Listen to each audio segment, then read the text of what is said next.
à tous, bonjour chers invités, bienvenue une fois de plus à cet acte 2 de notre série d'échanges entamée depuis un moment pour vous entretenir sur l'ensemble des solutions que nous mettons à votre disposition pour un déploiement ou alors une productivité et une transformation digitale de vos entités.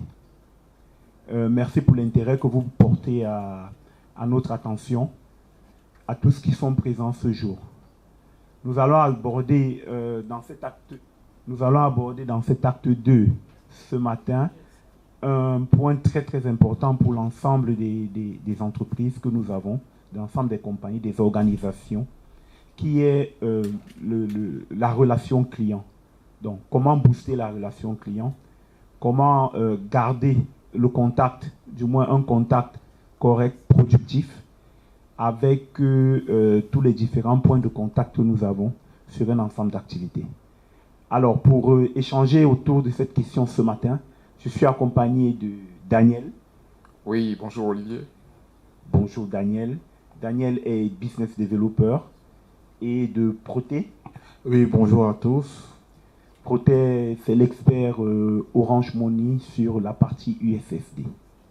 Alors, sans plus attendre, nous allons démarrer en présentant ici quelle est la place du client au cœur de chacune de nos activités. Nous considérons nos clients comme des invités à une fête et nous sommes des hôtes.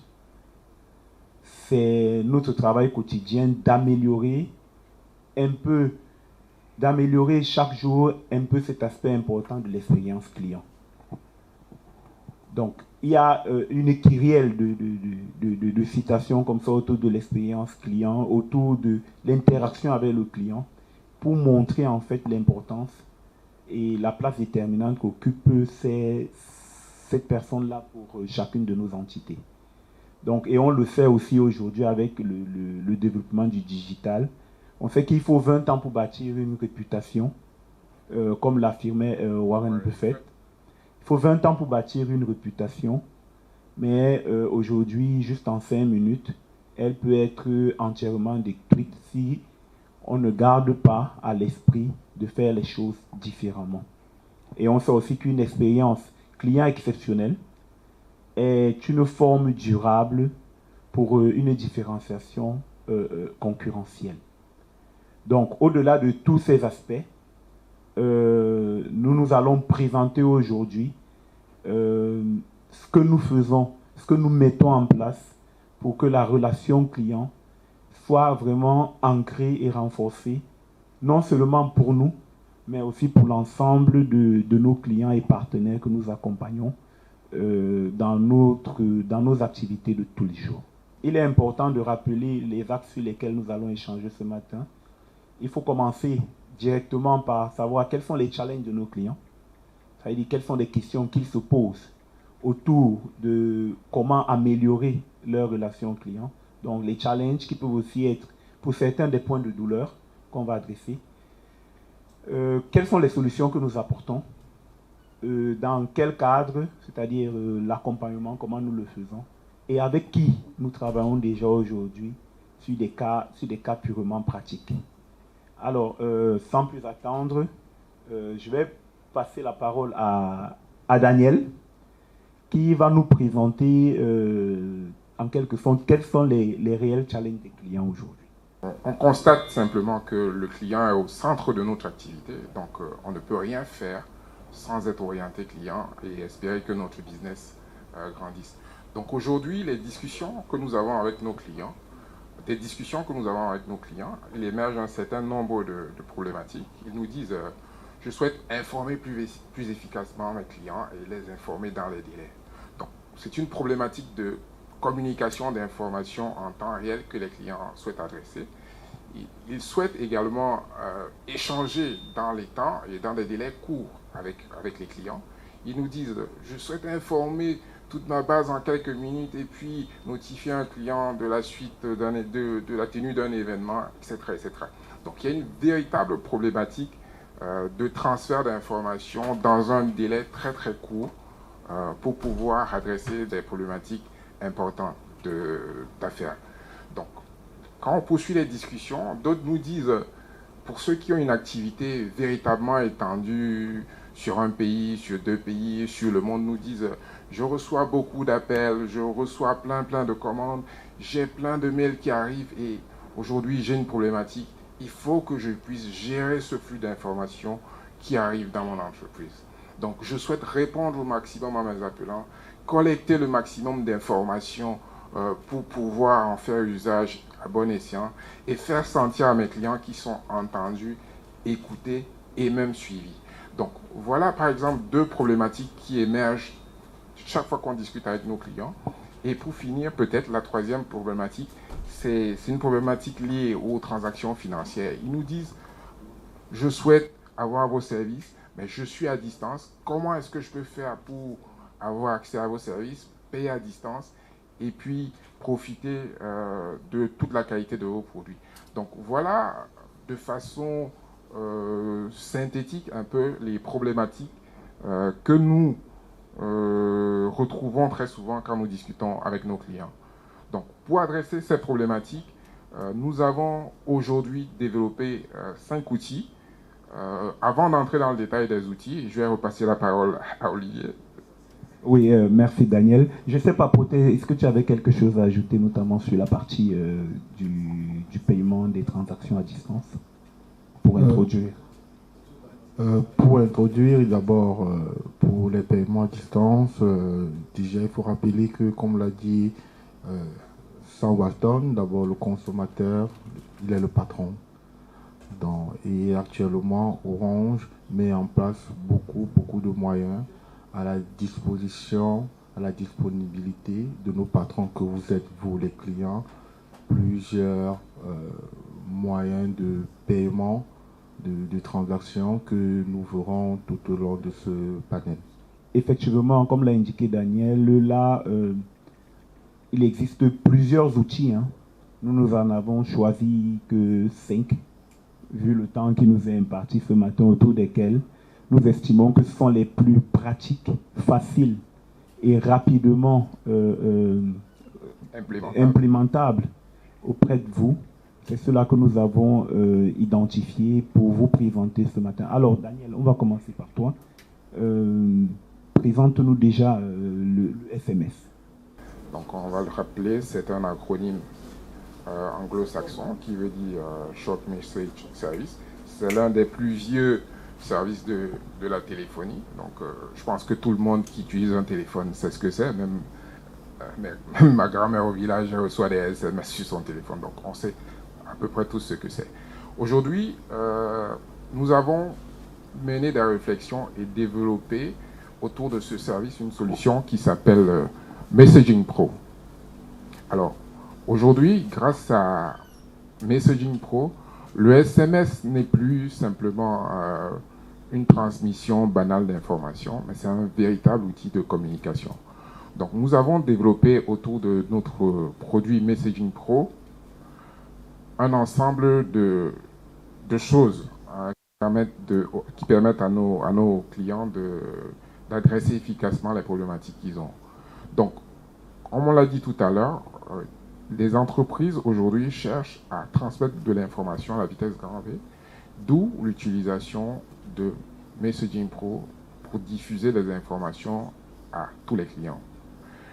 Derrière ces informations-là, vous avez la possibilité de personnaliser le SMS. Donc, il n'arrive plus simplement avec un numéro qui s'affiche, il permet derrière d'identifier le communicant.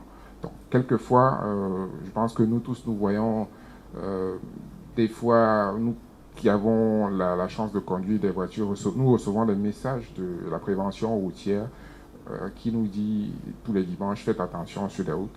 Donc ça, c'est l'utilisation, par exemple, du Messaging Pro par le ministère des Transports et un organisme qu'on appelle Rightway Saveway qui utilise cet outil. Donc, derrière, on permet, grâce à cet outil aussi, à nos clients de notifier automatiquement tous leurs partenaires de tout ce qui tourne autour du business. Ça permet de signaler qu'une commande est partie, de signaler qu'une commande a été reçue, par exemple, et de communiquer plein d'autres informations utiles pour le business.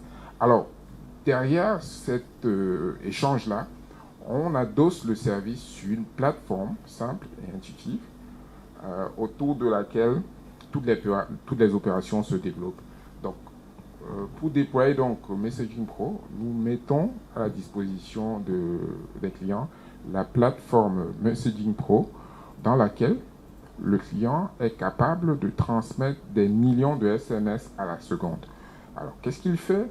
Il rédige simplement le message qu'il veut passer, il télécharge les numéros qu'il souhaite adresser avec ce message-là, et puis en un clic, il a envoyé l'information à tous ces numéros-là.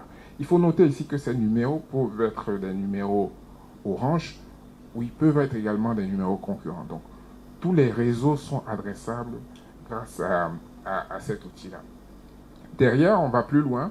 On a la possibilité, grâce aux API de cette solution-là, d'intégrer avec les ERP des entreprises pour pouvoir faire en sorte que l'efficacité de cette solution déteigne sur leur service. Quelquefois, quand on fait un retrait au distributeur, on reçoit un SMS. Donc, c'est ce couplage-là qui permet d'avoir cette information. Donc, le couplage Messaging Pro SMS et puis l'ERP de nos clients et partenaires. Donc, derrière, pour faire ça, on vous accompagne, hein, on analyse votre besoin, on vous fait une offre sur mesure, parce que tous les clients ont chacun son histoire, sa vie, son business et ses objectifs. Donc, on crée votre compte très rapidement, on vous forme à l'utilisation de cet outil-là, et puis derrière, on vous apporte tous les supports nécessaires pour être efficace dans l'exploitation de cet outil. Donc, je vais m'arrêter là pour l'instant, et peut-être qu'Olivier reviendra dessus, et tout à l'heure, s'il y a des questions, on va les prendre. Donc, ok, pour résumer, on a vu clairement que les clients, globalement, ont 3 points de douleur, 3 challenges importants: informer, échanger et pouvoir payer à distance. Donc là, on se rend compte que sur ce service, comme tu nous l'as indiqué, Daniel, le client, je suis l'entreprise Olivier, je peux aujourd'hui informer toute ma base client avec un SMS que j'aurais rédigé en quelques secondes, leur dire ce que je fais, où je suis, comment est-ce qu'ils peuvent arriver à souscrire à mes services. C'est bien ça? C'est effectivement ça, Olivier. D'accord. Ok. Merci beaucoup, Daniel, pour cette intervention. Je tiens à souligner et à rappeler à tous ceux qui nous écoutent qu'ils peuvent participer en posant leurs questions sur le chat. On se fera le plaisir de partager autour de ces zones d'ombre dans la suite, dans la partie réservée aux questions qui nous auront été adressées.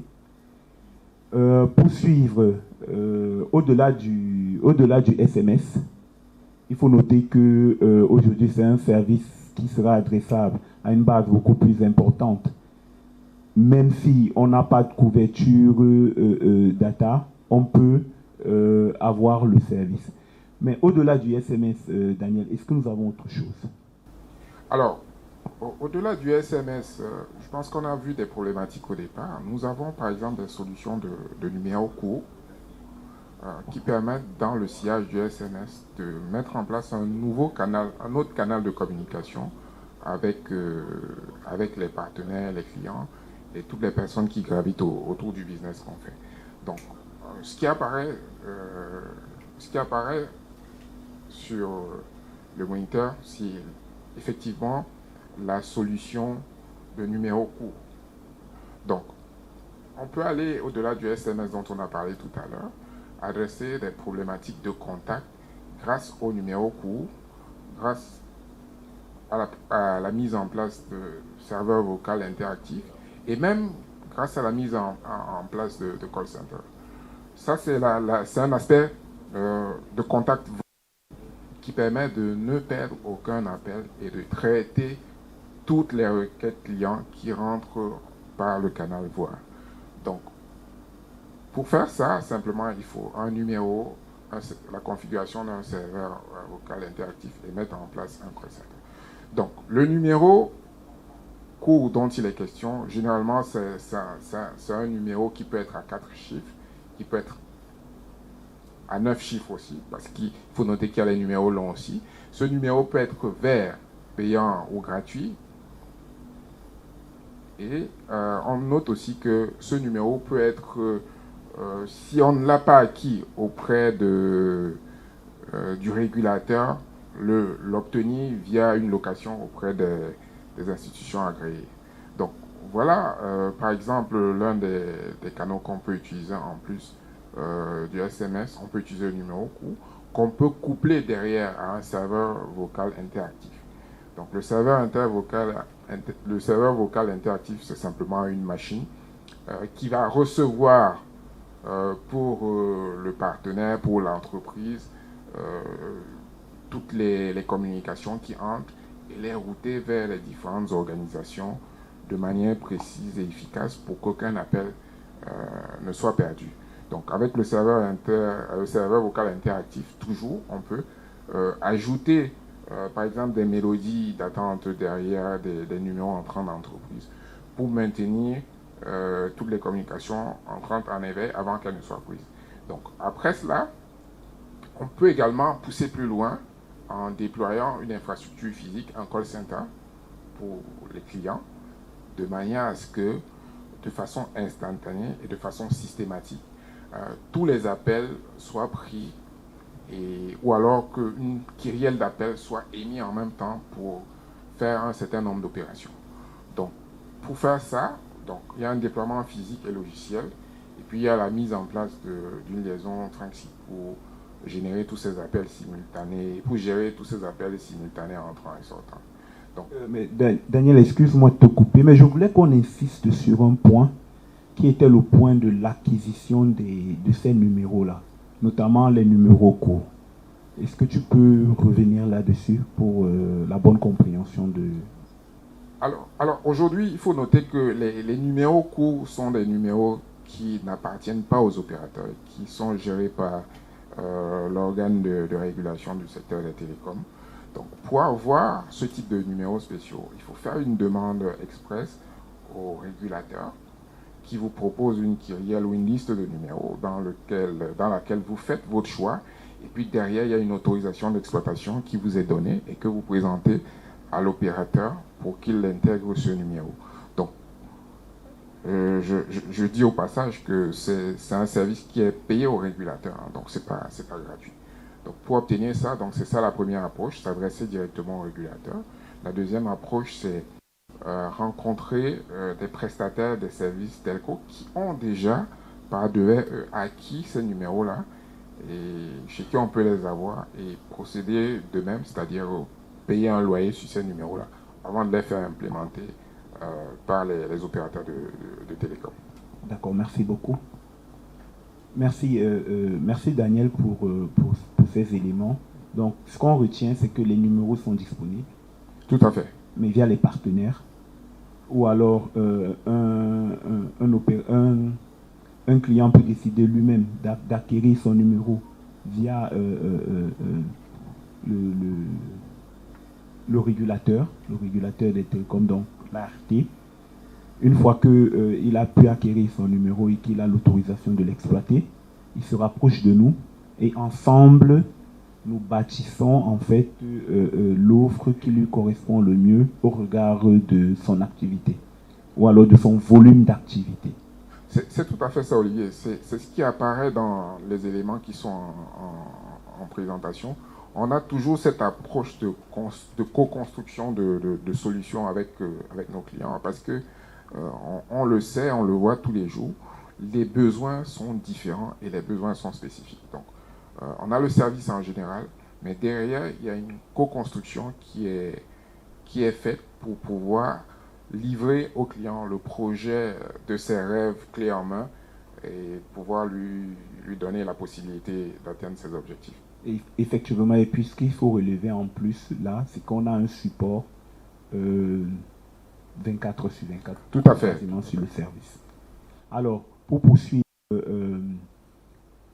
côté, là on a parlé des solutions, du SMS, on est passé à des solutions beaucoup plus interactives, numéro court, numéro long.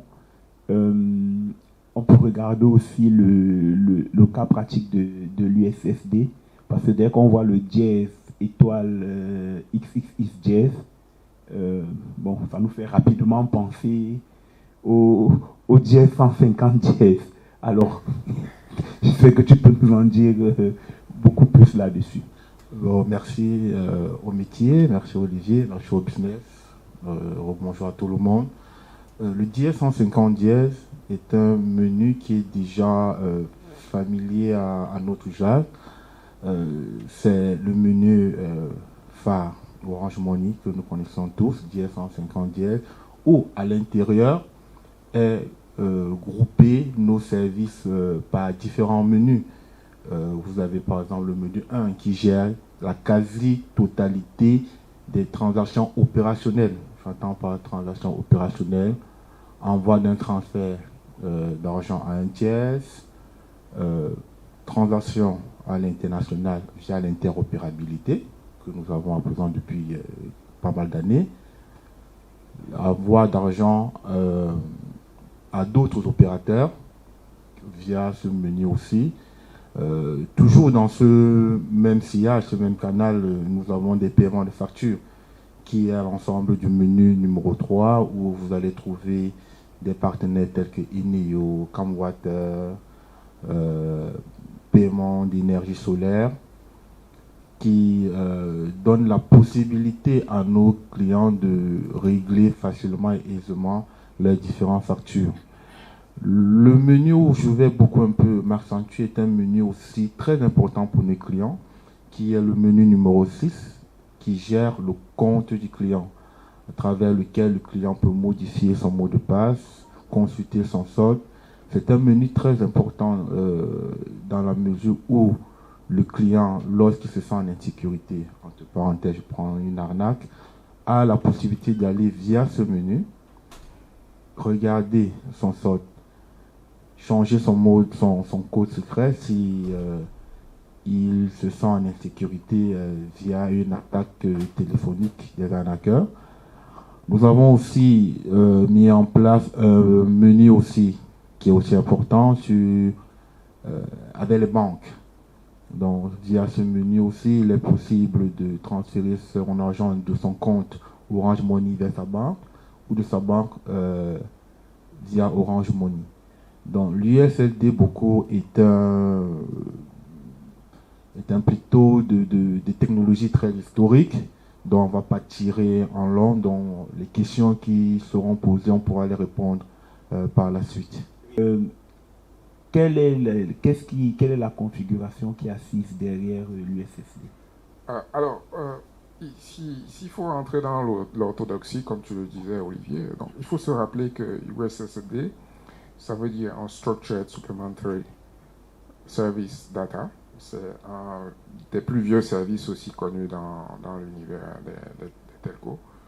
Il faut préciser que c'est un service d'échange de données texte bidirectionnel entre un utilisateur de mobile et les plateformes d'un opérateur de téléphonie.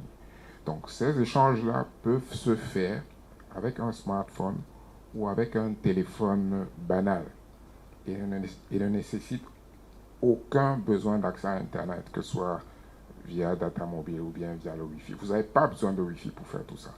Donc, il vous suffit simplement d'avoir un téléphone qui marche et vous avez droit à ces services numériques-là en tant que user.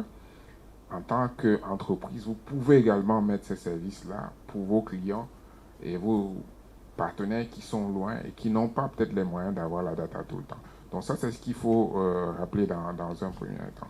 Dans un second temps, il faut dire que l'USSD marche sur la base d'un code initial qu'on voit, par exemple, là, chez nous, on a le dièse 150. Dièse, comme l'a dit Protet. C'est un code d'accès. Une fois qu'on a composé ce code-là, on rentre dans un processus pour atteindre un objectif précis. Et il faut préciser aussi que c'est du temps réel. Donc, vous émettez un code, vous arrivez dans un menu, ensuite vous passez au travers de plusieurs sous-menus. C'est ça qui vous conduit à réaliser l'objectif pour lequel vous avez lancé cette session-là. Donc, il faut se rappeler deux choses. Donc, c'est du temps réel. On n'a pas besoin d'Internet. C'est une technologie adossée sur la 3G et la 4G. Et puis, c'est simplement quelque chose qui fonctionne très bien et qui est très stable. D'accord, ok, merci Daniel. Donc, pour résumer sur cette partie USSD, ça existe. Bien sûr, ça mais existe. Ça fait aussi l'objet d'un passage chez le régulateur. Tout à fait. Parce qu'aujourd'hui, pour utiliser ce service-là, il faut avoir un code. Et ces codes sont délivrés par le régulateur. Donc, ça obéit un peu à la même logique que celle des numéros dont on a. Donc, il faut solliciter le régulateur pour avoir un code. Et ensuite, il faut venir auprès des opérateurs pour pouvoir faire implémenter ces codes-là. Et puis derrière, tous les menus et les sous-menus qui vont accompagner la relation client que vous établissez grâce à l'USSD avec les clients. Donc, on peut on peut aussi dire tout de suite que ce n'est pas un service réservé. Aujourd'hui, en fonction de vos activités, vous pouvez mettre en place ça. On a vu l'USSD chez les banques, on a vu chez les sociétés d'assurance, on a vu même dans les services publics, dans les entreprises de paris et de gens en ligne, et puis dans beaucoup de types de services, notamment la logistique, et puis les réserves. Donc voilà un peu ce que je peux dire pour revenir un peu à ce que tu souhaitais. Pour enchérir tes propos, Daniel, je dirais aussi qu'on dispose d'un accompagnement technique sur cette partie-là au niveau d'Orange. Donc, notamment dans le designing du menu, pour l'accompagnement sur les différentes itérations, pour la cohérence en fait du service. Tout à fait, oui. Ok. Alors, donc oui, Olivier, peut-être pour résumer, l'implémentation se fait en trois étapes. La première étape, c'est la mise à disposition ou la disponibilité pour l'entreprise d'un code USSD. Ensuite, la discussion autour du projet avec les équipes d'Orange Business et tout le reste. Et puis derrière commence, une fois que les contours sont arrêtés, les étapes de configuration, de designing, et puis la phase de test. Une fois que tout ça est bien bouclé, on lance le Go Live. Et puis derrière, il y a tout un service support dont Pota a parlé tout à l'heure, qui accompagne le client sur toute la durée de vie de la souscription à ce service. Ok.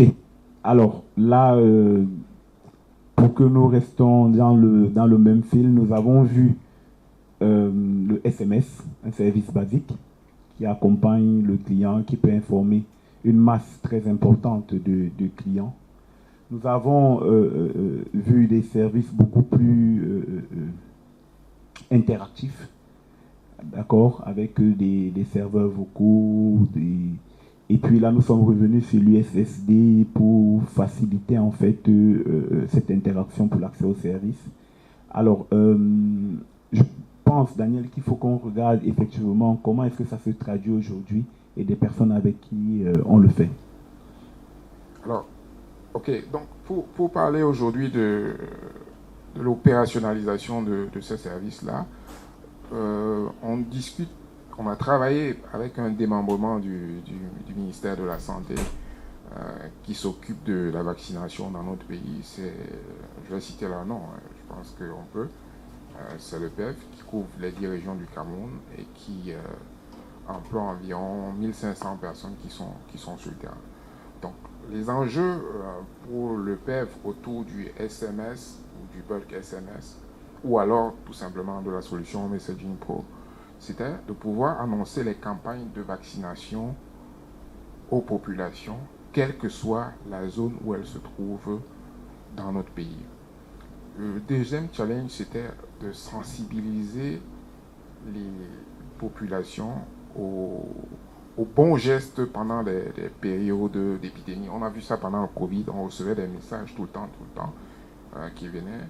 Et puis, en troisième point, appuyer les équipes porte à porte. Vous avez vu, pour ceux qui ont eu la chance de les avoir, il y a des équipes du ministère de la Santé qui passent pour faire des vaccinations à domicile. Généralement, quand votre zone est ciblée par cette solution-là, vous les voyez. Donc, ce programme-là, il a donc ces trois enjeux. Ce qui a été fait, c'est que nous avons déployé la plateforme de notre solution Messaging Pro chez le PEV. Elle a été configurée comme le client le souhaitait. Et puis derrière, nous faisons la formation sur l'usage et puis nous pourvoyons en SMS le client pour qu'il puisse multiplier à son rythme et à son gré les campagnes pour informer et sensibiliser. Donc, ce que le PEV gagne dans cette opération, c'est une communication rapide et une communication rapide en temps critique ou en temps normal. Donc, on est informé qu'on soit au fin fond de Bois-Paki, mon village là-bas, quand on a son SMS, on sait que le ministère de la Santé est en train de faire des choses. On sait qu'il y a des risques de choléra, par exemple. On sait qu'il y a des risques peut-être de retour de Covid. Donc, on a le SMS et derrière, on est informé, on a peut-être le bon geste, ce qui améliore la qualité de la santé publique. Donc, on a une réduction, on gagne au niveau PEV, une réduction significative des comportements à risque. Ça donne au PEV la possibilité de contribuer à la santé publique en réduisant le nombre de personnes qui sont malades. Donc, voilà un peu de façon substantielle citer le contexte dans lequel nous avons, par exemple, déjà déployé le SMS ou notre solution Messaging Pro. Oui, mais aussi dans l'agro-industrie, c'est... Oui, aussi dans l'agro-industrie aussi, il existe des entreprises qui utilisent également cette solution pour annoncer les périodes de campagne promotionnelle, annoncer l'arrivée de nouveaux produits. On a également des entreprises qui utilisent toujours ce SMS-là, comme on l'a dit tout à l'heure, pour donner des informations sensibles. Par exemple, chez nos amis banquiers et microfinance, on a le SMS qui vous annonce que votre compte a été débité ou crédité, ainsi de suite, ainsi de suite. Donc, pour parler, je ne sais pas si on embraye sur... Oui, alors, donc, pour parler des autres outils, de façon pratique et approfondie, on a également travaillé sur le numéro court avec une société agro-industrielle de la place qui est spécialiste de la chocolaterie. Elle fait environ 150 milliards de chiffre d'affaires sur le Cameroun. Elle a 150 distributeurs et près de 100 000 détaillants sur le pays. Donc, grâce à son numéro court, elle réussit à régler un certain nombre de problèmes. Parce que les enjeux au début pour elle, c'était quoi? C'était collecter en permanence les feedbacks des consommateurs. Vous savez, l'agroalimentaire, c'est très sensible. Si un consommateur vous appelle et vous dit j'ai pris un de vos produits et je vais mal, quand même, il faut avoir l'information et pouvoir la traiter. Donc, c'était ça le premier enjeu. Le second enjeu, c'était recevoir et traiter toutes les plaintes des partenaires de distribution. Vous regardez bien, vous voyez que c'est une entreprise qui a 150 distributeurs. Donc, ça veut dire qu'il y a beaucoup d'intervenants dans la commercialisation de ces produits et il faudrait qu'à tout moment, qu'elle puisse savoir ce qui se passe et être alertée s'il y a des problèmes sur le marché. Donc, la solution, par exemple, pour cette chocolaterie qui a été déployée, c'est un numéro court, la mise en place d'un numéro court et la configuration derrière d'un serveur vocal interactif qui redirige les appels dans deux directions. L'une des directions, c'est le customer service lié au consommateur. Donc, une fois qu'un consommateur appelle, il est redirigé vers les services qui gèrent les plaintes consommateurs. Maintenant, si c'est un partenaire de distribution qui appelle pour dire que sa marchandise n'est pas arrivée, ou alors pour dire qu'il a des stocks de mauvaise qualité, ou bien pour dire qu'il n'est peut-être pas livré depuis un certain temps, ou simplement pour se plaindre, il est redirigé vers le canal qui gère les partenaires de distribution. Donc, ce que ça a donné pour cette chocolaterie-là à la fin de la journée, c'est une amélioration de la qualité du service, une fidélisation de ses consommateurs parce qu'ils se sentent écoutés, appréciés et ils sentent que l'entreprise est proche d'eux. De façon globale, elle a amélioré son expérience client et derrière, ça lui permet de collecter les données et de faire toutes les analyses qui peuvent être faites pour améliorer les marques et puis peut-être la distribution derrière. Ok, merci. Mais aussi sont réellement un boost pour l'activité, non seulement des clients, mais de l'ensemble des acteurs sur le marché. On dirait la même chose aussi pour une compagnie d'assurance. Daniel? Oui, effectivement, on travaille avec plusieurs compagnies d'assurance. On a choisi le modèle d'une d'elles qu'on a présenté ici. C'est une compagnie qui fait près de 100 milliards de chiffre d'affaires au Cameroun. Elle a 50 agences et bureaux directs. Elle a 200 partenaires et elle est présente dans plus de 75 pays dans le monde. Donc, ceux qui connaissent un peu l'environnement des assurances sauront rapidement qui c'est. Donc, dans cet environnement-là, pour cette compagnie d'assurance multinationale, on a déployé un call center pour pouvoir recevoir tous les appels entrants et puis dans le même temps également émettre des appels sortants pour de multiples raisons. Donc les enjeux, c'était dans un premier temps, en sortant, d'appuyer les efforts des commerciaux. Il y a des commerciaux qui rencontrent des gens sur le terrain, qui prospectent et qui remontent les dossiers. Donc le call center, par les appels sortants, reprend contact avec toutes ces personnes-là et puis essaye de les convertir en clients.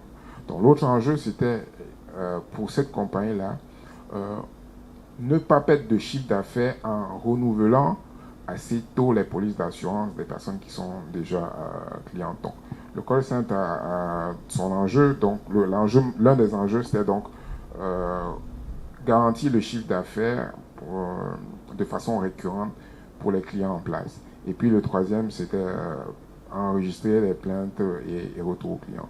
Donc, comme j'ai dit, la solution a été déployée. Un call center avec un numéro court permettant de recevoir des appels entrant et sortant sur à peu près 25 postes qui ont tous été configurés et qui, à la fin de la journée, grâce aux outils de monitoring, permettent de donner des indicateurs mesurables sur le nombre d'appels reçus, le nombre d'appels sortants, la durée des appels, ce que les experts appellent la DMT. Donc, tous ces éléments-là sont exploitables par la solution de call center.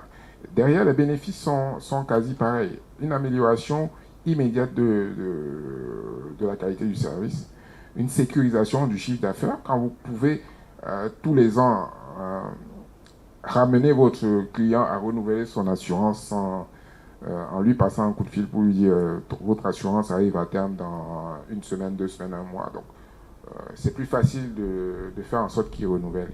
Et puis, fin de la journée, comme on a dit, on améliore de façon systématique l'expérience client. Il faut souligner ici, c'est vrai que lorsque, pour les cas, il faut souligner ici que certes, c'est des gros, mais ces solutions se déploient aussi et exactement de la même façon, même dans des PME ou des TPE. Ça, c'était juste des exemples qui ont été pris comme ça pour essayer de présenter comment est-ce que le service se fait, comment est-ce qu'il adresse les points de douleur, les challenges qu'ont les entreprises, comment on le met en place et comment ça améliore et ça transforme en fait la vie de ces entreprises-là. Mais il faut relever et appuyer ici que c'est des services qui sont autant déployables dans des petites structures en fonction de leur qualité ou de la volumétrie de leur activité sur le terrain. Alors, next, un organisme de gestion de fonds de pension sur la partie USSD Protet. Est-ce qu'on a aussi des cas? Sur, la solution USSD spécifiquement, on a travaillé avec un organisme de gestion des fonds de pension dans notre pays. Et il faut rappeler que cet organisme-là, c'est environ 2 millions d'assurés sociaux, 38 agences au Cameroun et à peu près 800 personnels qui, au quotidien, travaillent pour que la vie soit un peu plus belle pour les retraités, pour les personnes qui ont besoin d'une assistance sociale, etc., etc. Donc l'enjeu pour cet organisme-là, c'était l'enrôlement des personnes actives au service de pension. Vous avez des personnes qui ont une boutique dans un quartier, qui un taxi, qui a un bensikin, qui peuvent cotiser à raison de X montant par mois et bénéficier d'une pension retraite quand n'ont plus la force de travailler. Donc l'idée en déployant cette USSD, c'était donc pour cet organisme de recruter ces personnes-là et leur permettre de souscrire facilement à ce service. La deuxième chose, c'était comme enjeu de rendre l'information sur les services de retraite disponibles. Donc, avec cette USSD-là, vous allez sur la plateforme de cet organisme, vous pouvez avoir les types de produits disponibles, faire votre souscription et même engager les procédures de paiement. Et puis pour finir, comme les retraités dans cet organisme étaient au centre de l'activité, cet outil a été déployé pour permettre à ces personnes d'âge avancé d'éviter de les déplacer tout le temps pour venir percevoir leurs allocations, ainsi de suite, ainsi de suite. Donc c'était véritablement ça les enjeux. Donc la solution, c'était la plateforme USSD qui a été déployée et configurée selon le client avec les services de monitoring derrière. Et puis, le provisioning des sessions en continu à ce client-là pour qu'il puisse derrière permettre à toutes ces personnes qui sollicitent l'information via le code USSD de savoir exactement ce qui se passe. Donc pour cet organisme-là, les bénéfices ont permis de recruter un peu plus de personnes et d'augmenter les cotisations sociales des personnes actives. Ça a permis en gros de ramener un peu plus d'argent, d'améliorer le niveau de pension en général. À une époque, quand on allait au Cameroun, la pension était maximum 200 000, si mes souvenirs sont bons. Aujourd'hui, avec ces outils et ces types de solutions, et bien évidemment, ce qui a été fait en plus par cet organisme-là, on a des pensions qui sont proches du million déjà. Donc. Et puis, pour finir, cet organisme-là, aujourd'hui, a très bonne presse, donc une amélioration de l'expérience client, de la marque, et puis même de la perception de ces activités. Donc, de façon plus précise, peut-être Protet peut revenir sur la partie Orange Money avec le dièse 150 dièse pour aller plus dans les détails. Cette partie exactement, merci Daniel. Sur cette partie exactement, nous avons pas mal de services qui tournent sur l'USSD et facilitent la vie de nos clients, d'où l'amélioration de l'expérience client, on va le dire ainsi. Des entités comme la CNPS aussi, qui utilisent ces services, des ONG aussi qui utilisent ces services. Il faut noter que l'USSD, sa particularité, c'est, comme tu l'as précisé plus haut, Daniel, du quasi-temps réel et une simplicité d'utilisation. D'accord, merci beaucoup, Protet. À l'évidence, on va se rendre compte que c'est une réelle transformation à travers ces services, une transformation digitale, parce que des personnes à distance procèdent à leur enrôlement. Tout à fait. Au service des pensions, qu'il soit.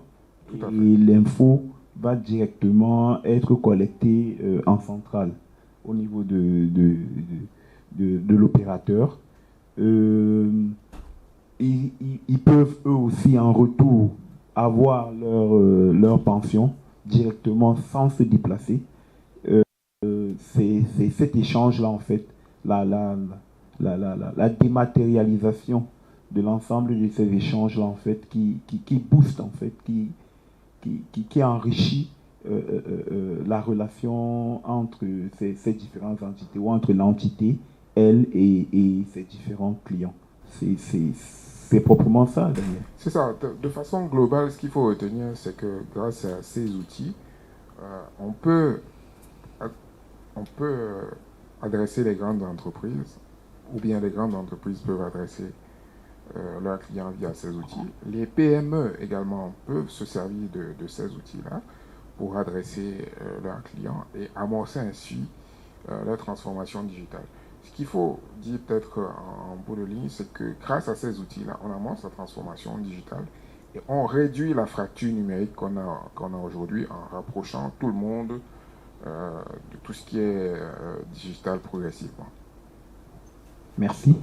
Je tiens à rappeler que ceux qui ont des questions, qui les posent dans le chat, on va se faire le devoir d'y apporter des réponses.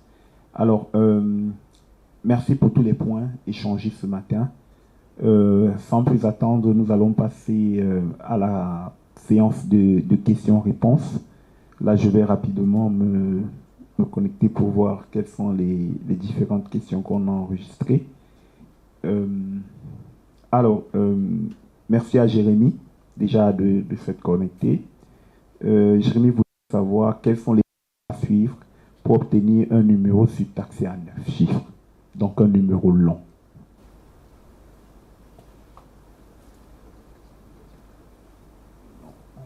Alors, aujourd'hui, pour obtenir un numéro surtaxé long, c'est un numéro qui est délivré par les opérateurs. Donc, il faut simplement se rapprocher d'un opérateur avec un dossier, une demande, et puis spécifier derrière à quoi servira ce numéro-là. Une fois que tous ces éléments-là sont clairs pour l'opérateur que nous sommes, nous engageons tous les moyens et toutes les procédures. Nous engageons tous les moyens et toutes les procédures, à la fois légales et techniques, pour que cela soit mis en place pour le compte de ce client-là. Donc, il faut avoir son dossier dans lequel vous faites votre demande à l'opérateur, cette fois-ci à l'opérateur, et puis derrière, vous expliquez de façon détaillée l'objectif de l'usage de ce numéro. Une fois que tout ceci est validé, il y a une machine technique et technologique qui se met derrière pour vous mettre à disposition ce service-là. Pour le Jazz 150, pour le Jazz 150 Jazz Orange Money, existe-t-il des critères de présentation de service dans un sous-menu du code USSD?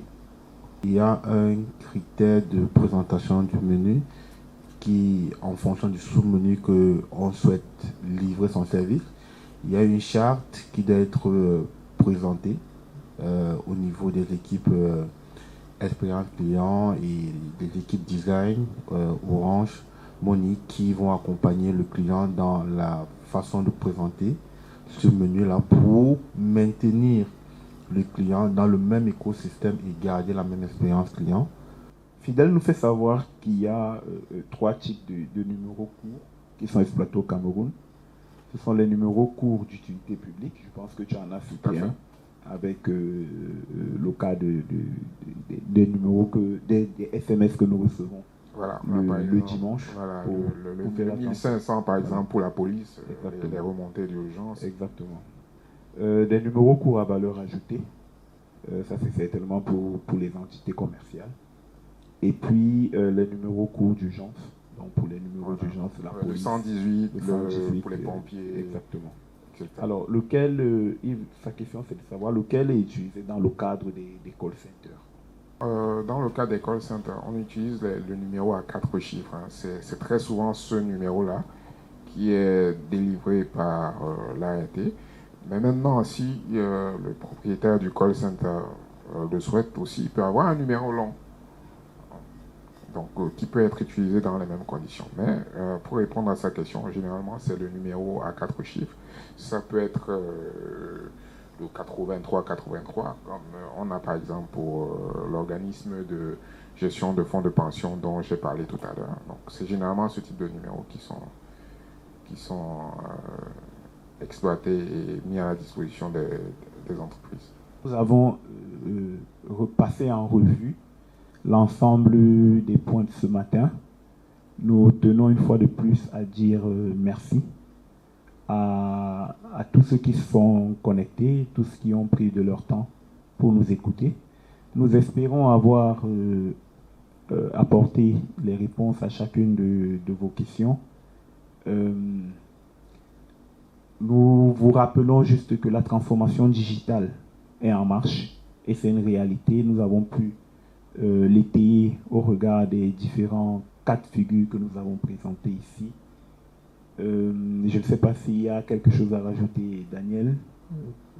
Peut-être s'il fallait ajouter quelque chose, c'est simplement que les équipes commerciales de la direction Orange Business et Orange Money se tiennent disponibles auprès de tous nos clients qui veulent en savoir plus sur ces produits-là. Donc n'hésitez pas à saisir votre account manager ou votre responsable de compte ou l'attaché commercial qui vous suit pour en savoir plus.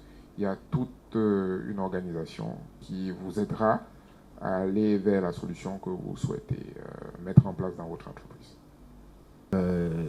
Toutes les équipes ici présentes au niveau d'Orange sont ouvertes à tout type de projet qui seront axés sur les différents canaux qu'on a présentés. Et nous avons assez de créativité et d'innovation pour vous accompagner, pour mener à bout vos projets. Nos numéros de contact que vous connaissez, c'est le 8900. Vous avez